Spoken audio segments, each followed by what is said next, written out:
अगर आकाशवाणी नहीं होती तो ना ही कंस अपने बहन के साथ अन्याय करता और ना ही श्री कृष्ण अपने मामा को मार पाते और महाभारत का परिणाम ही बदल जाता। हम श्री कृष्ण को भगवान इसलिए नहीं कहते क्योंकि वे भगवान विष्णु के अवतार हैं, बल्कि जब से उनका जन्म हुआ उन्होंने सिर्फ पापियों से युद्ध ही किए। अपने कर्मों को इतना अच्छी तरह से किए कि उनकी एक भी जीवन कथा आपको आपके अच्छे कर्म करने के लिए प्रेरित करेगी। भगवान होने और सब कुछ जानने के बाद भी कभी उन्होंने अपने शक्ति प्रदर्शन नहीं किए। उन्होंने सामान्य मानव की तरह जीवन जिए और अपनी ज्ञान शक्ति से पूरे संसार में सत्य की स्थापना की। चलिए दोस्तों, भगवान श्री कृष्ण के जीवन, संघर्ष और जन्म के बारे में कुछ सुनी और अनसुनी बातें बताते हैं। द्वापर युग में भाद्रपद कृष्ण अष्टमी तिथि की आधी रात को मथुरा के कारागार में वासुदेव की पत्नी देवकी के गर्भ से भगवान श्री कृष्ण ने जन्म लिया था। श्री कृष्ण ने बुधवार को रोहिणी नक्षत्र में जन्म लिया था। अष्टमी तिथि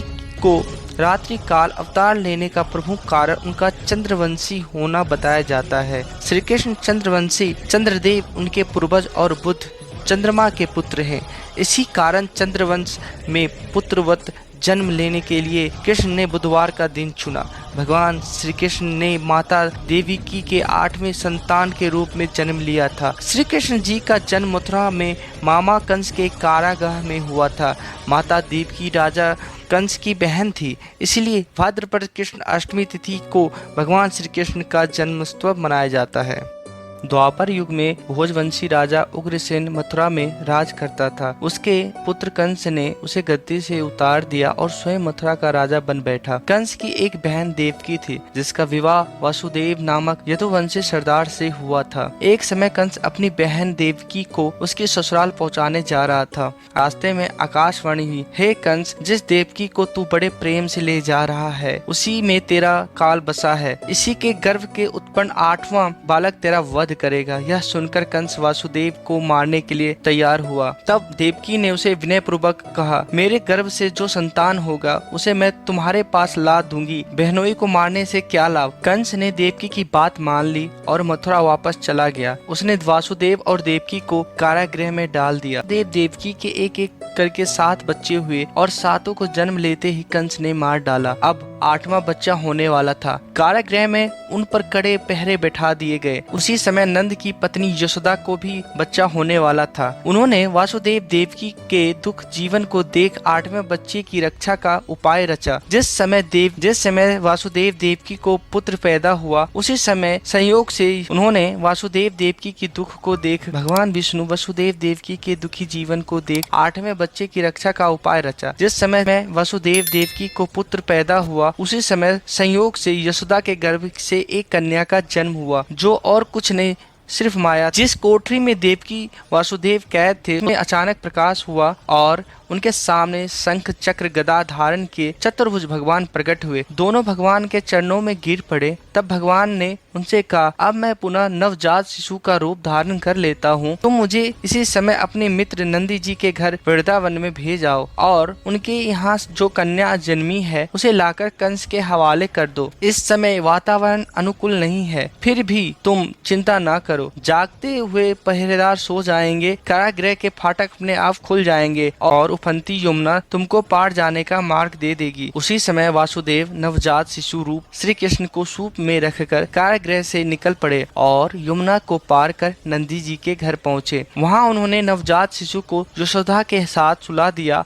और कन्या को लेकर मथुरा आ गए। कारागृह के फाटक पूर्ववत बंद हो गए। अब कंस को सूचना मिली कि वासुदेव देवकी को बच्चा हुआ है। उसने बंदी गृह में जाकर देवकी के हाथ से नवजात कन्या को छीनकर पृथ्वी पर पटक देना चाहा, परंतु वह कन्या आकाश में उड़ गई और वहां से कहा, अरे मूर्ख, मुझे मारने से क्या होगा। तुझे मारने वाला तो वृंदावन में जा पहुंचा है। वह जल्द ही तुझे तेरे पापों का दंड देगा। यह है श्री कृष्ण जन्म की कथा। दोस्तों, क्या आपको पता है शिव और श्री कृष्ण का जीवाणु युद्ध। माना जाता है कि कृष्ण ने असम में वानासुर और भगवान शिव से युद्ध के समय महेश्वर ज्वर के विरुद्ध वैष्णव ज्वर का प्रयोग कर विश्व का प्रथम जीवाणु युद्ध लड़ा था। बलि के 10 पुत्रों में श्रेष्ठ पुत्र का नाम वाण था। वाण ने घोर तपस्या के फलस्वरूप शिव के अनेक दुर्लभ वर प्राप्त किए थे। वह शोणी पर राज करता था। वानरासुर को भगवान शिव ने अपना पुत्र माना था, इसीलिए उन्होंने उनकी जान बचाने के लिए श्री कृष्ण से युद्ध किया।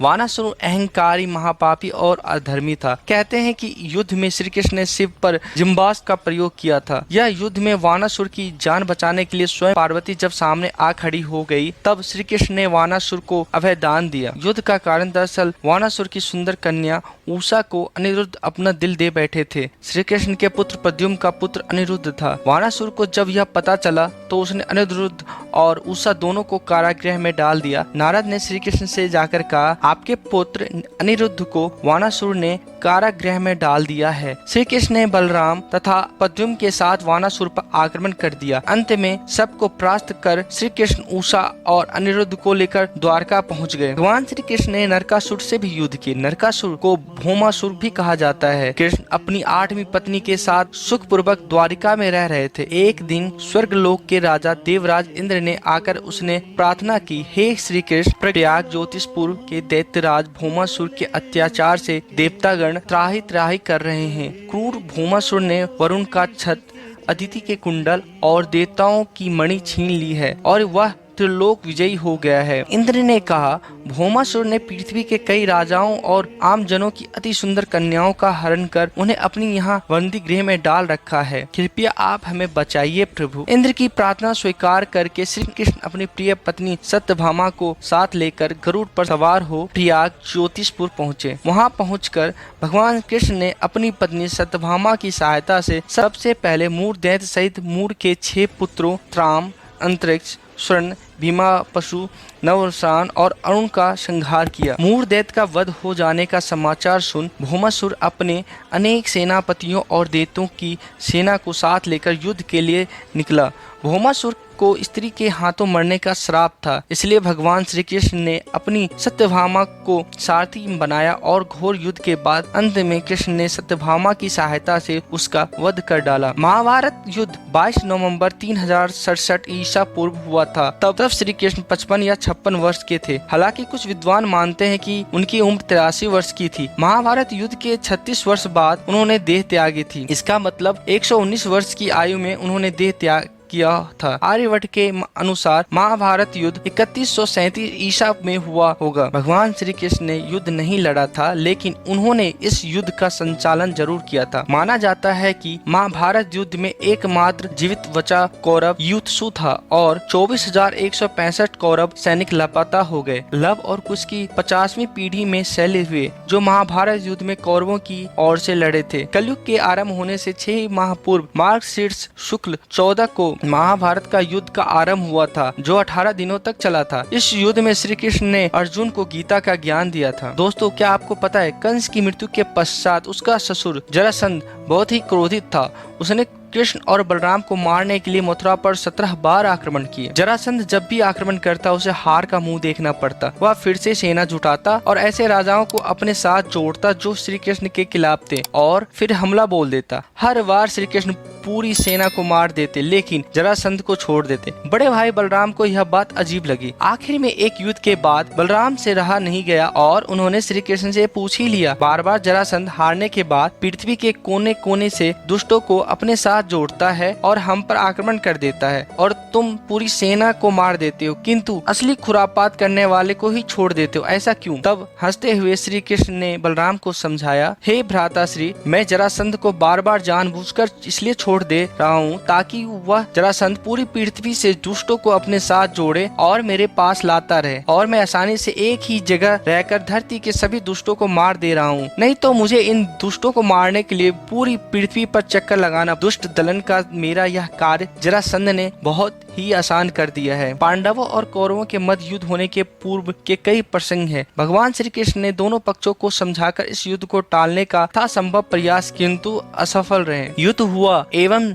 कृष्ण की सेना कौरवों ने ले ली और कृष्ण स्वयं सारथी बनकर अर्जुन के साथ यानी पांडवों के पक्ष में रहे। यहाँ ध्यान देने योग्य बात है कि कृष्ण भगवान ने स्वयं हथियार न उठाने की प्रतिज्ञा ले ली थी। महाभारत के युद्ध के समय अर्जुन के भीतर अहिंसा का भाव उदित हुआ। अर्जुन ने भाइयों एवं अपने गुरुजनों पर हथियार उठाकर पाप न करने का विचार अपने सारथी भगवान श्री कृष्ण के समक्ष रखा। तब भगवान श्री कृष्ण ने कहा, युद्ध करना ही पड़ेगा। भगवान श्री कृष्ण ने महाभारत युद्ध के दौरान अर्जुन को गीता का उपदेश दिया। अर्जुन इंद्र के पुत्र थे लेकिन कहलाते थे पांडव पुत्र। उनकी माता का नाम कुंती था। कुंती पांडव की श्रेष्ठ पत्नी वासुदेव श्री कृष्ण की बुआ थी। अर्जुन कुंती के तीसरे पुत्र थे जो देवताओं के राजा इंद्र से हुए। प्रत्येक काल में अलग अलग इंद्र हुए हैं। अर्जुन द्रोणाचार्य के प्रिय शिष्य और कृष्ण के प्रिय मित्र थे। स्वयंवर में द्रौपदी को जीतने वाले लक्ष्यवेदी के रूप में अर्जुन की खातिर है। द्रौपदी उनकी पत्नी थी। कुरु जनपद के राजा अर्जुन की 4 पत्नी थी, द्रौपदी,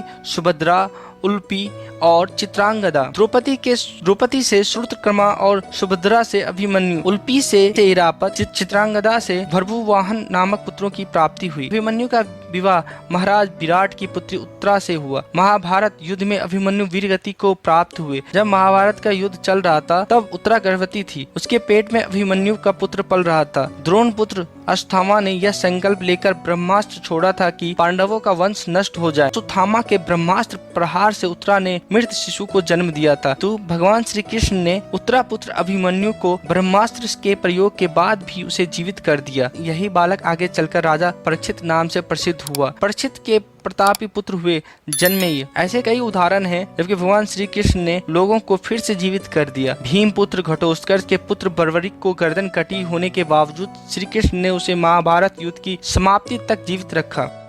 भगवान श्री कृष्ण भगवान विष्णु के अवतार थे। भगवान श्री कृष्ण जिनकी जिम्मेदारी थी संसार में ज्ञान और सत्य की स्थापना करना। अगर आपको ये वीडियो अच्छा लगा हो तो लाइक और सब्सक्राइब करना ना भूलें। भगवान श्री कृष्ण की ये वीडियो देखने के लिए धन्यवाद। हम आपके लिए ऐसी रोचक सुनी अनसुनी कहानी लाते रहेंगे। जय श्री कृष्ण दोस्तों।